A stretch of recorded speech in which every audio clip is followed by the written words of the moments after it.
But yeah, so, as I was saying, the new legendaries.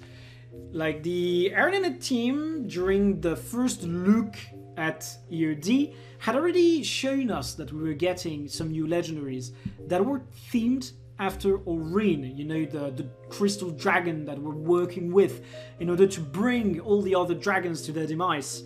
And as a matter of fact, that is the picture we have right there. On this picture, we see the Orin themed weapon, and it is a fact that a lot of players said, and they were right to say it, that this is a disappointment.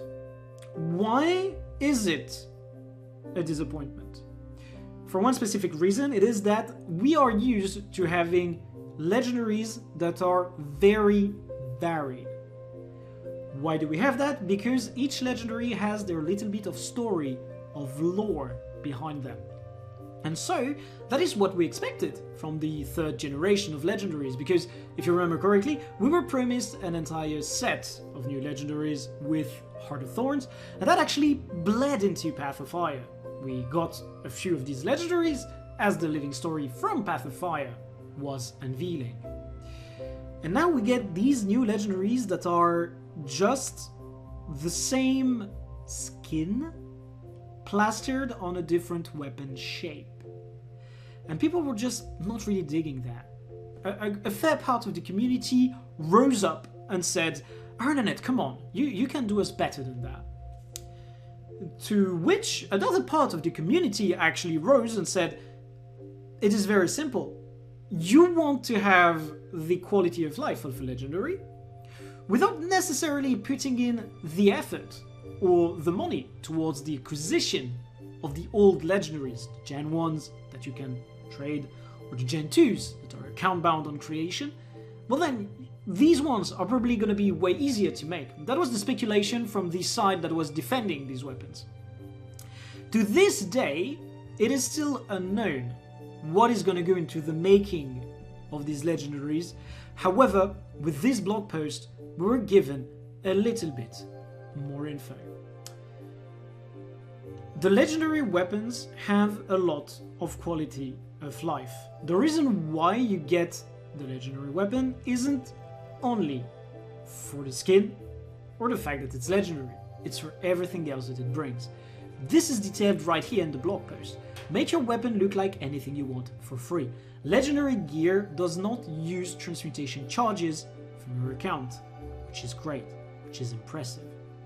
Swap out these sigils without overwriting them, which is also a very good point, although with legendary upgrades, this is maybe not as relevant as before.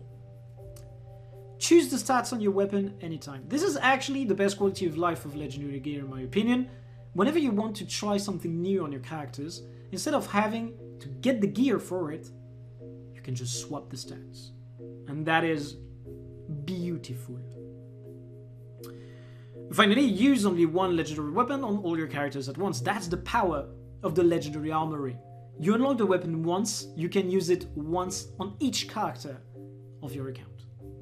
That is extremely powerful, and these 4 points are the quality of life selling points of a legendary. So the argument of having a legendary which doesn't have too crazy a skin, but would otherwise be more affordable, is most certainly appealing. Yet, Arnanet decided to give us some extra. They like to give us just a little bit more than what we asked for. And this is why I love that studio to this date. Like, a lot of people criticize Arnanet. Over the years I have actually defended them more than once because corporate decisions aren't necessarily the best ones. And sometimes you just see the devs that push forward something that's super nice. And this is what we had over there. Reflections of Echoes. In Guild Wars 2 Heart of Thorns, you, the commander, became the protector of a mysterious egg that ended up hatching into an adorable baby dragon named Orin. That is the dragon after which the legendaries are themed. However, she, being the prismatic dragon, is able to refract the varieties of dragon magic she has absorbed. And that means we can have multiple appearances per weapon as she attunes to a different Elder Dragon. Which means that instead of having 16 legendary weapon skins this time around, we have a whole 96. And that, my friends, is dope. Titan skins. You know what? Big, jagged teeth. The undead, rotten flesh. That's sexy. I like that. Mordremoth. You can see the ley line energy flowing out of this weapon. The Mordrem vines. And the bits of the Maguma jungle leaves out of it. Kirkateric. Branded. We had a branded set. This looks good. I like it. I'm not a big purple fanboy, but I'll purple up just for that. The Joel McOne. Icy Trail. Snow particles. This whole broken ice feel all over it. I like it. However, my favorite one is the Primordis one. Primordis, lads. This is my shit. I like it. I really do. Fire is everything I live for. And see, what we're missing right there is going to be the deep sea dragon effect. So maybe we're going to get water-ish looking weapons as we go forward with the living story. And that would be very nice. So the question that I have about this, do we need to craft each one of these weapons or can we change the Primordis whenever we want? That's actually what is said earlier. No. Remember that part where I said a lot of challenges?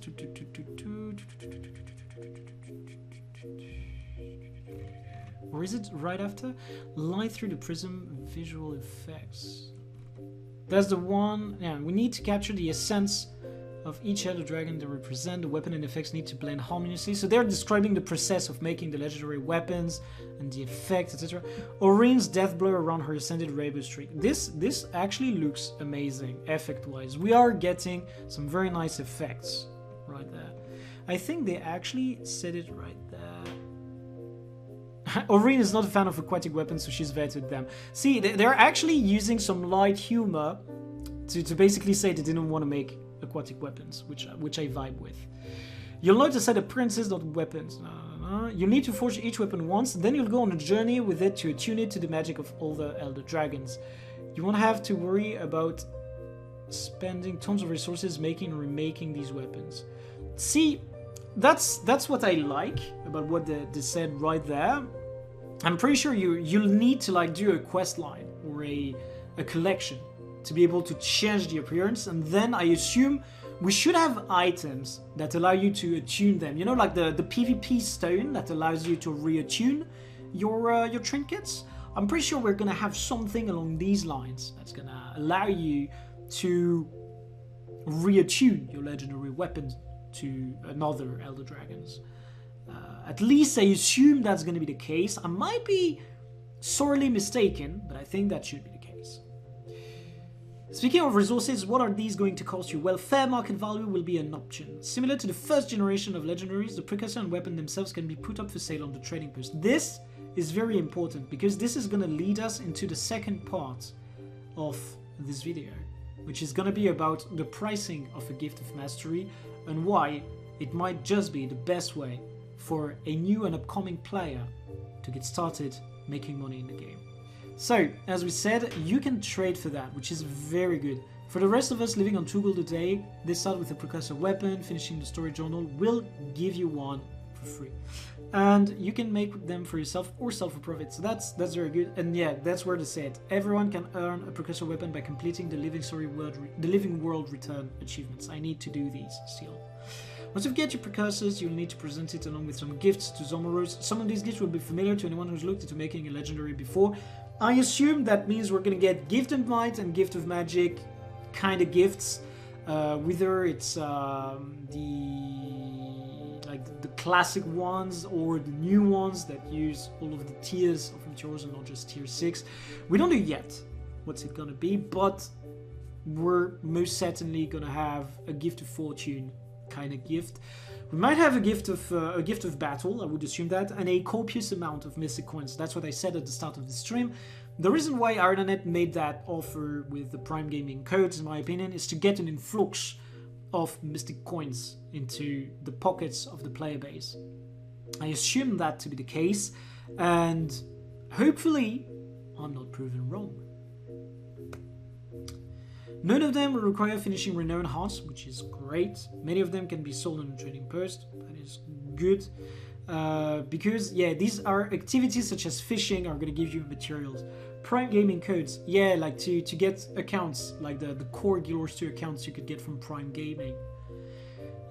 You only have to craft a single precursor per weapon type. No masteries are required. That's just great, ain't it? Anyways, we are going back to our spreadsheets, and that's going to be the second part of this stream dedicated to the state of the Gift of Mastery. So, in order to... We're going to actually center that shit out a bit. There we go, that's properly centered. So, what I made right there is a global explanation of how legendaries work when it comes to selling a Gift of Mastery in Guild Wars 2. So, what you need to understand when it comes to a transaction about a Gift of Mastery is that you are gonna have on one end players that have gold and desire to sell legendaries for the extra profit that there is on the crafting and the sale of a legendary weapon. On the other side, you're gonna have players who do not have the capital to purchase a precursor, the materials, and making the legendary. The only thing that they have is the time necessary to get the map exploration done and to get the War vs. World's Gift of Battle. That is what they will do on their part of the deal, right? And so, just like we were explaining earlier, when it comes to like investors putting money in a business until the business can run by itself, that is the situation that we have right there. We have a buyer who does not spend time but spends money, and we have a seller to the Gift of Mastery who spends time getting the gift done and actually gets money for their time spent. So here we're gonna check the time that is needed for each of the parts from each of the players, right? And I'm gonna be explaining everything that I wrote onto these sheets so that you guys can get what I mean in just a second. I'm checking my DMs first. I guess there's gonna be like a trade review. Both CES. I need to like add a reaction to this. I'm gonna give it a check mark. I did facilitate that trade. Alright, so back to the thinking right now. So as I was saying, in order to make a Gen 1 legendary, and as we can expect, in order to make a Gen 3 legendary, because apart from some specific countdown items from fishing, you will most necessarily be able to make it on your own. So, the precursor takes about 30 seconds to order, and the buyer does that, because he's gonna need to send it to the Gift of Mastery seller. The Gift of Mastery seller is gonna need to make the tier 6 into the gift, right? Gift of Might, Gift of Magic. It takes 3 minutes for the buyer to buy order them and eventually relist their buy order. And it's gonna take about a minute for the seller to forge them together. Then, the gift of the specific legendary. Yeah, this is for Gen 1, but we can expect that it's going to be rather similar for Gen 3, right? The gift of the legendary, the buyer spends about 5 minutes purchasing the items needed, sending them to the seller, who's going to take about 10 minutes forging everything, crafting everything, getting everything done together, because some of the forging and crafting can take ages. For real, though. Mystic Clovers. Buying the items needed for it is going to take about 5 minutes for the buyer. It's going to take about 24 minutes for the seller to forge them. I assume about about a minute per try. I might be forcing that a little bit, but you know, if they need to actually get some more stuff, if they actually need to ask for some more materials, if they need to go back to Miami because they didn't buy everything, whatever, that's the thing. Purchasing 250 hectares, 30 seconds to put in the buy order. We assume you're playing on dial-up internet, right? Not everybody has the fiber. There we go. Making the gift of mastery. That's about a minute in the forge. But to make that gift of mastery, my man, you're gonna need to do two things that are very time consuming as the seller. Yeah, nice one, Dylan. Yeah, Forsaken Thicket looks like a thick Excel spreadsheet. That's what it is. So, gift of expiration takes about 7 hours and a half. Give or take. Right? 7 hours and a half. Why? Because you actually get 2 gifts of expiration, and that on average for a not necessarily a new player but an upcoming player, you wouldn't go full speed clear level on that. Like you won't get a 12-hour word expiration. Like that won't happen.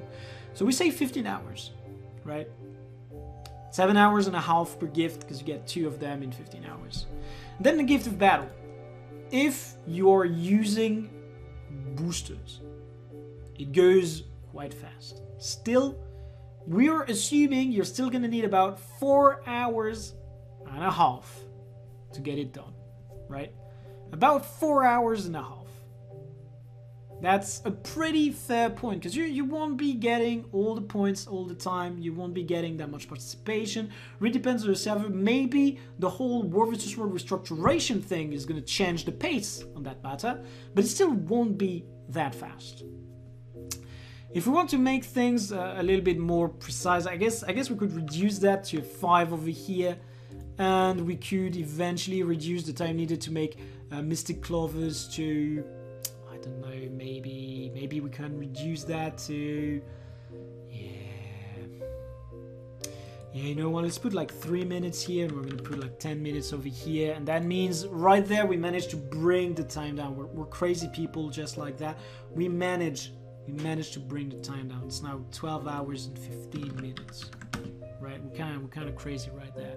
And on the other side, it took about 14 minutes to get everything done. You know what? We're gonna be more precise about that. We're gonna be good right now. We're gonna say 3 minutes there, 3 minutes there. It's gonna take 10 minutes on that side to get stuff done. You know what? We're more precise right there. But you know what else you need on top of time? You need resources, because even if the buyer gets you the materials on the trading post, gets you the precursor of the trading post, gets you even the gold for the recipes you're gonna need to buy on the, like, by sending you the gold and everything, even though the buyer does all the buying for the stuff they're gonna send you, you still need to get some stuff out of your account, and that stuff is account bound currencies. 2 of them, as a matter of fact, karma and spirit shards. Right? 2 currencies which are actually convertible into gold. That is a thing. You can actually convert them into gold. You're gonna be using about 140 spirit shards for the Mystic Clovers, and you are gonna need 200 spirit shards for the gift of mastery to buy the Bloodstone Fragment, I think that's the name. Bloodstone Shard, maybe. Bloodstone Fragment should be in RP4. So we're gonna say Bloodstone Shard. And on top of that, you're gonna need about 490 Obsidian Shards, which translates to roughly 1 million karma. Now, of course, a lot of people get karma from doing fractals, from doing War vs. World, from playing in events, from doing the orphans. I mean, right now it's Winter's Day, right? You can do the orphan path and get a lot of karma. Still, we should assume that this karma has a value. Sam, I'm so poor, I only have 300 gold. Ah, man. You know what? I'm gonna do a giveaway around Christmas. When I'm installed in my new apartment, giveaway. You're getting stuff. Like, for you, it won't be a giveaway, it will be a donation, right? The others, they get to fight for the giveaway, you get donation. You can clip that. I will actually give you stuff. But yeah, so the right there, I should call that the sum of time, right there. And right there, I'm gonna delete that right there. So now we need to assume that the spirit shards and the karma have monetary value, right? Because you can use them to make your gift of mastery and then sell the gift of mastery to the gift of mastery buyer. But you could also have used these resources to make gold and use the time you spent to farm, right? That's the opportunity. And whenever we're looking at gold expenditure and what you can do with your gold, we always talk about opportunity costs, right? That is the gold difference between doing what you set out to do and doing something with similar resources being used, right? So if I said maybe it takes an hour to make 30 gold by farming, and you told me, okay, I can spend 10 hours and get 300 gold, I would be like, okay, that's the same gold I would make farming, right? That's exactly the same. If you say I can do the same thing for 10 hours and at the end I get 300, and I say, okay, but I can get 30 an hour and do that for 10 hours, the end result is the same. Except if you stop at 9 hours, you have nothing. And I have 270 gold, which is also very important. In French, we have a saying which goes, un tien vaut mieux que deux, tu l'auras. And that means it's better to have something at a given time than to be told that in the future you'll have twice that amount. Maybe. Right? That's literally what the meaning is. So on that analysis, we would say that if you were to convert your spirit shards at half a gold per spirit shard, you would be getting 170 gold. If you do common material conversions, you're usually looking at 80 silver per spirit shards to 1 gold per spirit shard. I'm gonna write that. So you're looking for 80 silver to 1 gold per spirit shard, and that is kind of crazy, right? Because that means your spirit shards you spent on that could have been 270 gold. And if you use the secret recipe, that could have been 340 gold, which we just wrote down. The karma converts at about 17 silver to 1000 karma. So that's 170 gold for that million karma. That's no small amount. And then when you look at the time spent, we're gonna round it down to 12 hours. Maybe you're a fast boy, maybe you're like that. In these 12 hours, you could have farmed at least 240 gold, right? At least. But you probably could have made more than that, and that's what we will check right now. Because not too long ago, I told my amazing people over at Patreons, by the way, you can sub on Twitch or sub on Patreon, same result. You get access to everything on the Discord. Now recently I started working on a new sheet called the Get Rich Quick. I'm going to show you guys what it is.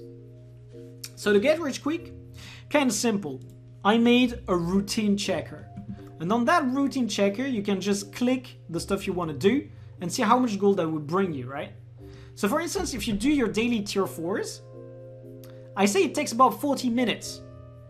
And you get 16 gold an hour for it because you get 10 gold from that. And then from the spirit charge you get an extra 11 gold. So it's basically getting 22 gold in 40 minutes. So that's a lot of gold per hour, right? If you were to farm riba, so that's silver waste, for 1 hour and convert the spirit shard to gold, you get about 24 gold. So see, I said 20 gold as my farming value, but it's actually much more than that. And then, if you look at the bauble farm, plus the spirit shards from the bauble farm, you would be getting 40 gold an hour. And that's really, really a lot of gold. Not gonna lie, 40 gold an hour, that's a lot. Wanna get this spreadsheet and all the other spreadsheets? $1 on Patreon or a simple Twitch Prime. But going back to this spreadsheet, we're gonna assume that it's 20 gold an hour for the sake of the argument. So, in the time it took you to get one gift of mastery ready, and with all the currencies you have spent, to get that one gift of mastery, you could have used the same time and the same currencies to make 580 gold, which is an opportunity ghost with virtually zero risk. Okay? Virtually zero risk. Why? Because when you farm, that's money you get. That's not something you've invested in. That's not something you need to flip on the trading post and maybe you're gonna make profit, maybe you don't if you get through. No, that's stuff you farmed. That's the gold you got, right? So these 580 gold, virtually zero risk. You got them. And this, right there, we've got our conclusion. The buyer spent 10 minutes of their time, and the gift mastery seller spent 12 hours of their time. You know, see, we rounded it down, you know, we adapted our stuff. And then, what happens? The buyer usually offers to get the gift of mastery from the seller for about 500 gold. Sometimes it's 450, sometimes it's 550, but that's usually the price for which they manage to get it, right? And so, the buyer spent 10 minutes of their time to get about 100 gold profit, whereas the seller spent about 12 hours of their time for 500 gold profit. Could have been 580 if you spent that time wisely, doing the good stuff that I explained in my spreadsheets. And this is the gift of mastery setup. Of course, your mileage may vary. If the market is good, then the buyer is gonna make more gold for their 10 minutes involvement in the trade. But that also means if the market is not good, they're the ones taking all the risk. So you're sure you get 500 gold, but they might just get nothing. And for a lot of players, it feels nicer to tell themselves, I'm gonna work 12 hours and get a fat paycheck, than every day I'm gonna play and the gold is gonna increase but not substantially. And also when you get like one paycheck, you're less tempted to spend it as you go, because if you get your farming gold every day, you're gonna be like, okay, might as well spend that gold because count barely going up, right? So it's really down to player psychology what happens with what you do. But as a matter of fact, make sure you ask for a proper wage for your gift of mastery. I've seen some people out there being not scammed, but like some sort of abused in their guilds by selling the gift of mastery for 400 gold, 350, shit like this. No, don't get fucked like that. At least in Overflow, very good server, place for you to learn about the economy, great spot, good people. On Overflow, you at least have proper rates. Like, people buy your gift at a proper rate, and that is good. That's the way it should be. And if you ever have a doubt on how the how much the legendaries are worth, this is one of my other spreadsheets, the Matter Crafter, that shows legendary profit. So we're just gonna refresh it twice, because we're clever people like that, and it's actually written, do an update all twice for both the database and the pivot charts to be updated. So right now, database updated, took about 13 seconds, and then pivot charts updated. Right there, you have the profit per legendary, and see, the best profit is on Eternity at 1.2k, but the trick doesn't really work anymore, so that's the reason why it's worth so much, because it's a lot of effort to get it. You have about 700 gold on Kraken, but only 4 are selling. So we're going to be looking at stuff like this one, the Juggernaut. Okay, can I actually zoom there? Okay, I can't actually zoom there, but I can zoom right there. You get 565 on Sunrise, for instance. Right there, we get 700 on Quip. We most probably are gonna have, 600 something on the Dreamer, see? Stuff like that. we get 580 on Twilight. This is the gold that the this is a gold that the Gift of Mastery buyer gets at the end, right? So they pay you 450, 500, and they get the difference. So they make 80 gold to 130 gold. Unless they sell it to another player, in which case they don't pay taxes, so they actively make more. But that's a topic for another day, because we're done with what I wanted to explain right now. This is the Gift of Mastery selling. This was an explanation on Gen 1, and Gen 3 is going to work the same way. No bullshit, no lying, I'm telling it how it is. Gen 3 is going to work the same way. You can trade the precursor, you can trade the legendary, you can trade most of the stuff that's going to be needed in order to craft the legendary. So as a matter of fact, we're going to still be buying Gifts of Mastery, or whatever their equivalent is called. Maybe a gift of Elonian Mastery, or a gift of Deep Sea Mastery, whatever they decide to call it. We're going to be buying these from people still, because it's a good business, right? New players, they need the gold to start their trading. So they'd rather work 12 hours, get the paycheck, just like in real life, you work for a month, you get the paycheck, right? They would rather do that than farm every day, convert the spirit shards, do the tedious stuff. So, moral of the story, want to make good gold? Get ready to make some spreadsheets, or get some spreadsheet from people. Once again, reminder, $1 on Patreon, or free Twitch Prime sub. So that's one thing said and done, and I guess now is the time for me to wish you some happy trading and to get rich.